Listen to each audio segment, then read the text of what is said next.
se é que dá para dizer assim, ou pelo menos o primeiro passo para um planejamento mais importante, ou um planejamento mais concreto, que a gente tem de concreto sobre o planejamento do Santos para o ano que vem, é esse, a chegada do Jair Ventura numa negociação com o Botafogo. Na verdade, ainda isso precisa ser de fato sacramentado, né? Porque o Jair Ventura já até avisou lá o pessoal do Botafogo que não continua por lá, mas existe uma multa rescisória de R$800 mil, o Santos precisa pagar isso.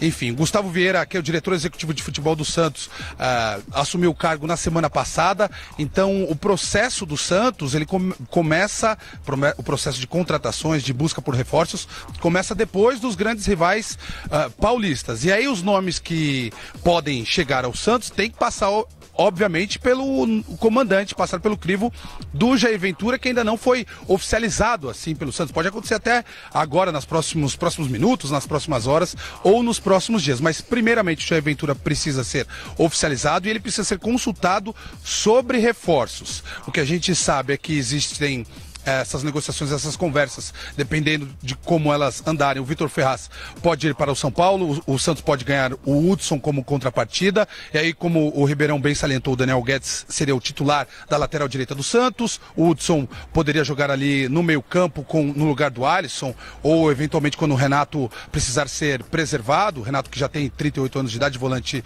santista. Então se fala muito dessa possibilidade do Vitor Ferraz ir para o São Paulo, o Hudson ir para o Santos, e no ataque continua o sonho santista de contar também com o Gabigol, assim como o São Paulo. O Santos é outro clube que tem na mira o Gabigol, só que numa situação, como eu disse, mais complicada do que a situação do São Paulo. Isso porque as conversas com os dirigentes são paulinos, com o Raí, que assumiu o cargo de diretor executivo de São Paulo, essas conversas para ter o Gabigol já estão rolando há algumas semanas. As conversas santistas do Gustavo Vieira começando na semana passada.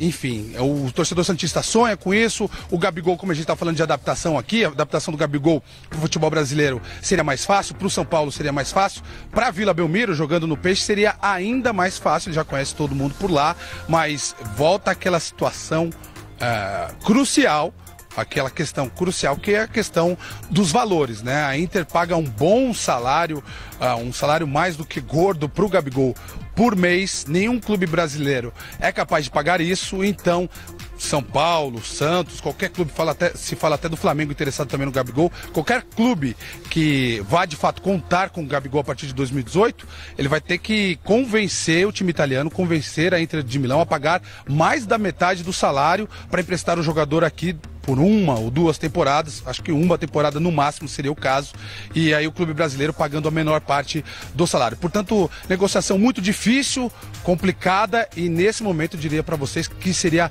pouco provável. O Santos vai ter que correr atrás desse tempo parado por conta das eleições presidenciais. José Carlos Pérez assumiu a presidência do clube faz 2 semanas. Enfim, o Santos numa situação mais delicada do que a dos rivais.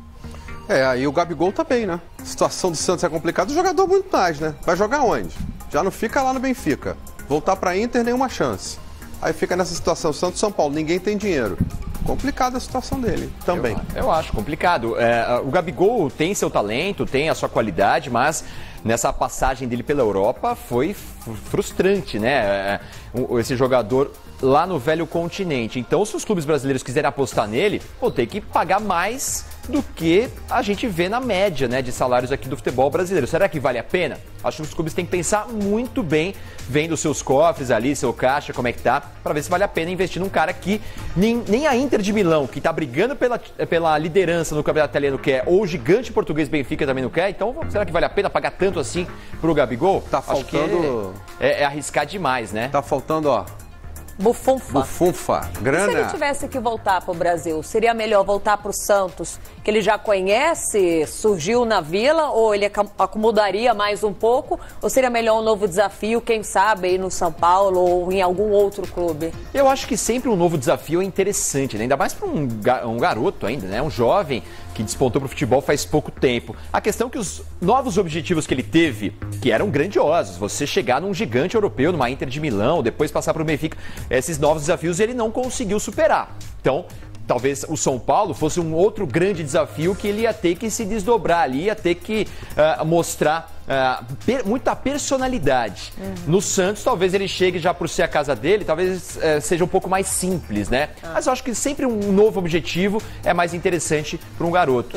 Se fosse São Paulo, ia ser bem legal vê-lo com a camisa do São Paulo, tendo, né, que se superar, coisa que ele não conseguiu fazer na Europa. Lembrando, né, Hamilton, que na Inter ele não conseguiu superar o desafio do banco, né? Não. Perdeu a paciência, reclamou quando não teve chance de entrar, viu que o técnico fez todas as substituições, saiu reclamando do banco, né? Meio que na obrigação, cheguei, quero ser titular. Não é assim.